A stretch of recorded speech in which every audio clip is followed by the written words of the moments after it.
She looked at me aghast, screaming in terror. I beseeched her to stop, but she disappeared over a dune. Mauro Prosperi. Mauro Prosperi was born in Rome, Italy in 1955. After completing his education in 1974, he started working for the National Police Force, Polizia Di Stato, as a crowd control police officer. Prosperi met Cinzia Pagliara at a pre-Olympic pentathlon event. Pagliara was Prosperi's great fan and admired him for his enthusiasm and courage. Both dated for 6 months, got married, and had 3 children. Prosperi was a runner who competed in different marathons. He felt deserts are peaceful and quiet and give you a feeling of serenity. His friend Giovanni Manzo informed him about the upcoming marathon, des Sables, and they decided to compete in the race together. Prosperi knew that running in a desert would be strenuous and demanding, so he started practicing for it by running 40 kilometers every day. His water intake was great, but he had to reduce water intake to acclimatize his body so that he would not feel dehydrated during the race.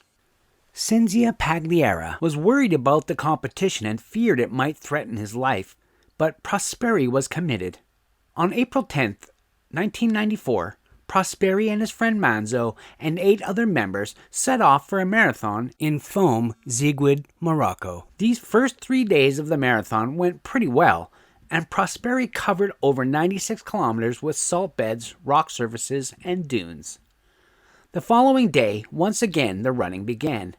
Prosperi was energetic to win the race, and was fully prepared to finish it on time.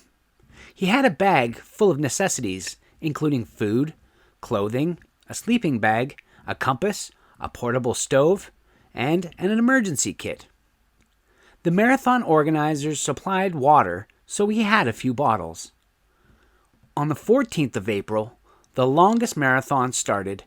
Prosperi was prepared for it because he had already practiced it for months. He went faster and left many athletes behind, including his friend Manzo.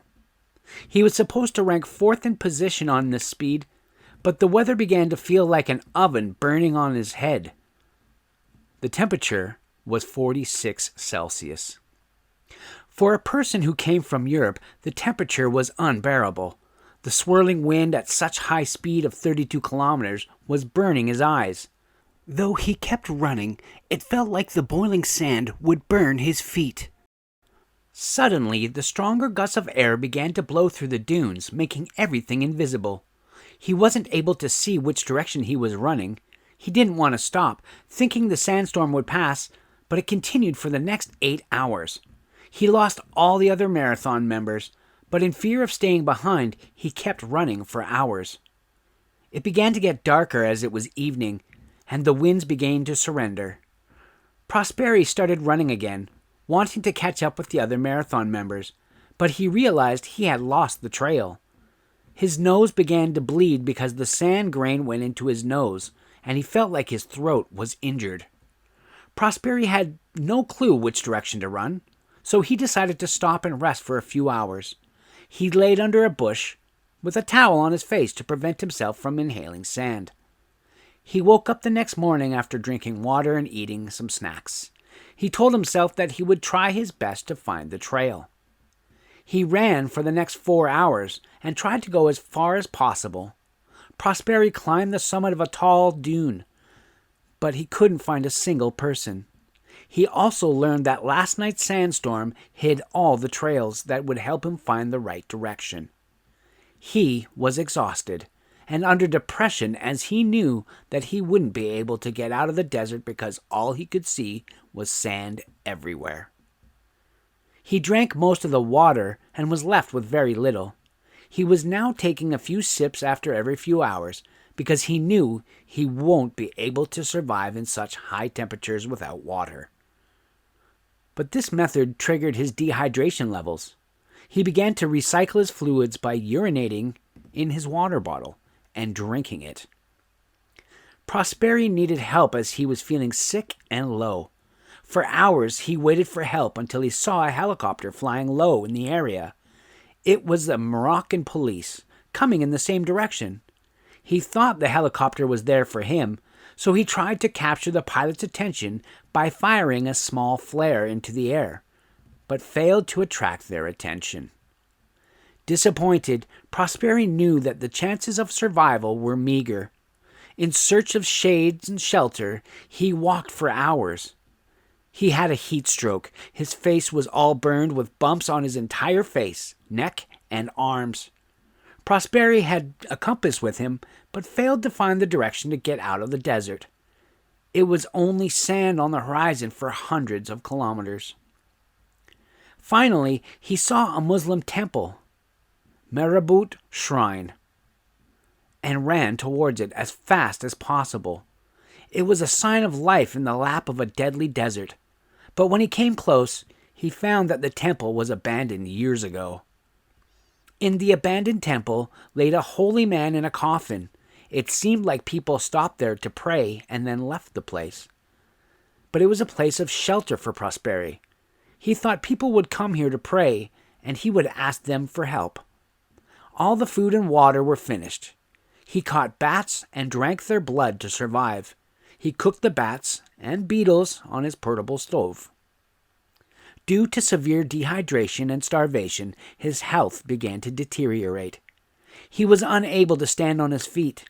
He knew that he would die soon, so he decided to leave some clues behind for people to find his body and send it back home.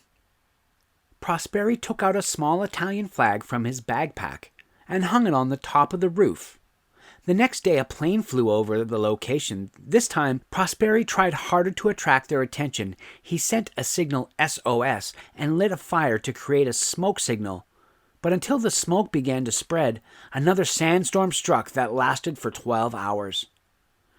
Prosperi wrote his final message to his family and attempted suicide by injuring his wrist. He laid down in the shrine and waited for his death. But he woke up the next morning, finding that the blood in his veins was clotted, which didn't let him die.